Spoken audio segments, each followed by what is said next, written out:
Paul promoting it. You know, it's just like doesn't bother me. There's compromising the sport, and that's like bad. I am seeing reports online that Jake Paul might be fighting Francis Ngannou, which is just absolutely bloody ridiculous.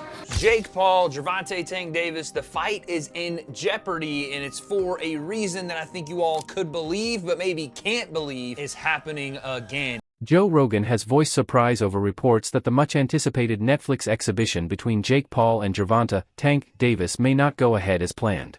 What was once promoted as another blockbuster boxing event has quickly turned into a controversy filled with legal issues and online backlash.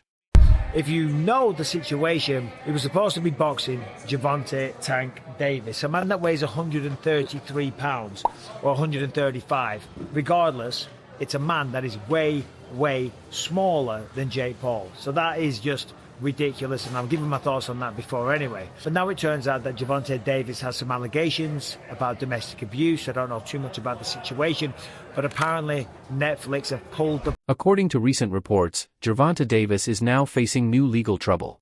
A civil lawsuit filed by a former partner includes serious allegations, putting his November exhibition against Jake Paul in jeopardy. Several outlets have confirmed the filing and mentioned that law enforcement is also reviewing the situation following the allegations that surfaced in late October. Fucking idiot, and I don't know nothing. And don't take my advice. I love the Saudis. Don't take my opinion. I love the Israeli government. I love everybody. That had nothing to do with them. That was Jake Paul promoting it. You know, it's just doesn't bother me. There's compromising the sport, and that's like bad. It's just like if I bet on it, it watching bothers the it is fuck out hard. of me. Watching it with people who are so in on it, and then also the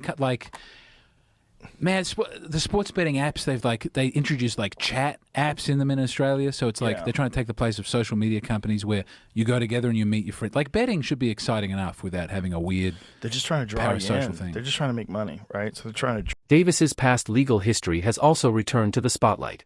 Earlier this year, he was arrested in South Florida on a misdemeanor battery charge, one of several previous incidents involving legal disputes, dropped charges, and plea deals. This ongoing pattern has caused growing concern among promoters and fans, who now question whether he can stay out of trouble long enough to keep major fights on track. I am seeing reports online that Jake Paul might be fighting Francis Ngannou, which is just absolutely bloody.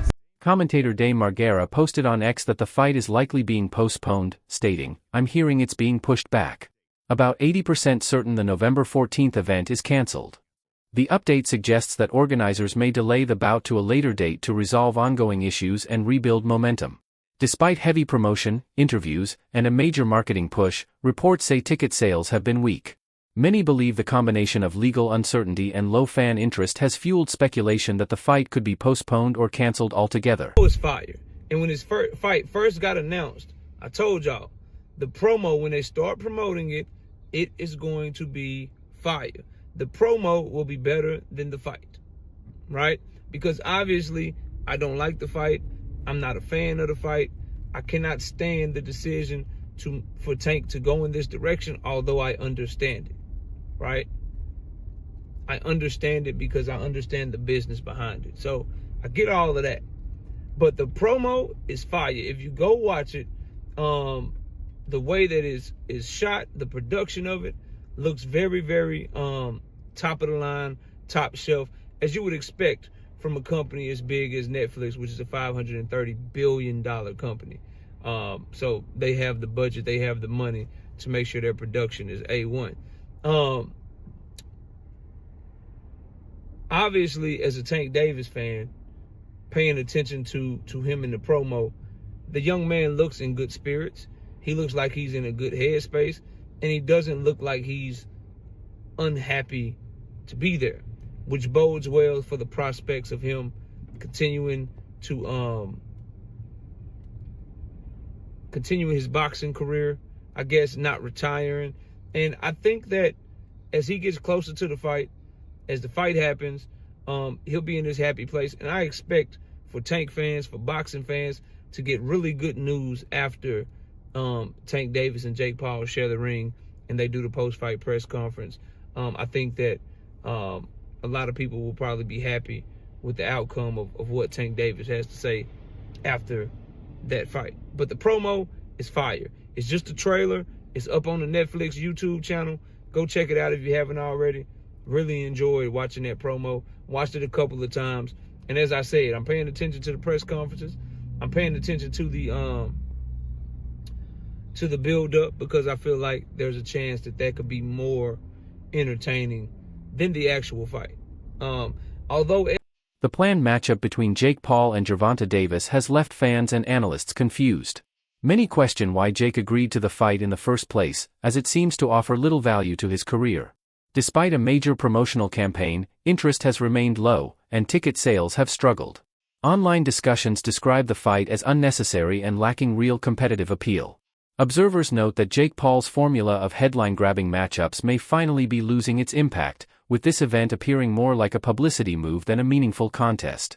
Pack it up. It's over with. Because the fight makes no sense. It doesn't even make sense for Jake. For all the things Jake's talking about doing, it makes no sense for him. Again, money, sure. If it makes dollars make sense, okay, fine. But I want to see Jake in competitive matchups where I am interested in the outcome. I'm not interested in this. I'm not interested in the outcome of this. I was interested in Floyd versus Logan because there was an idea that Floyd was a little slower, a little older, and Logan would be able to knock him out. If Jake knocks Tank out, so what? What does that do for him? Because he said he could beat Canelo. He said he could beat Anthony Joshua. This one to me, like, I've gotten on board with a lot of Jake fights because they've made sense.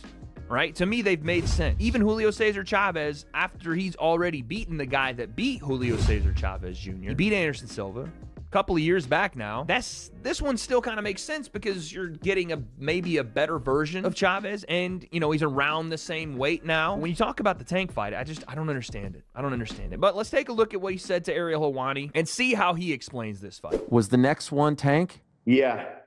Yeah, I mean, that was on the 1 yard line as well, but he has to rematch, Lamont Roach. He wants to get that back. And then we'll be back in discussions with Mr. Gervonta. But, man, this is the nature of boxing. You have massive fights on the 1 yard line and things just fall through. Again, I just don't know why. Why would this be where you go? Like, the Mike Tyson thing I could kind of understand because it's Mike, and it's an exhibition, and he's retired. Tank still being in the competitive nature of the sport throws this one completely off for me. And the fact that Jake is like 60 pounds bigger than he is. Right? Like, Mike was obviously far older than Jake, and that was the big knock on that fight. Mike should not have been in there with Jake.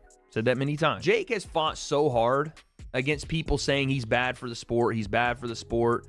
He doesn't actually want to fight or step up or do any of this stuff. And I've kind of had his back when I'm like, no, he is doing what most boxers have done early in their career. But this gives those people more ammo to be like, yeah, bro, look, this is what we're talking about. When we say he's bad for the sport, or when we say that he's doing stuff that doesn't make sense and he's making a mockery of things, this is what they're talking about. And again, I wouldn't have any problem with it if Tank was way past the point where he could fight competitively at his weight class and have fights with guys like Shakur Stevens, or even, again, rematching guys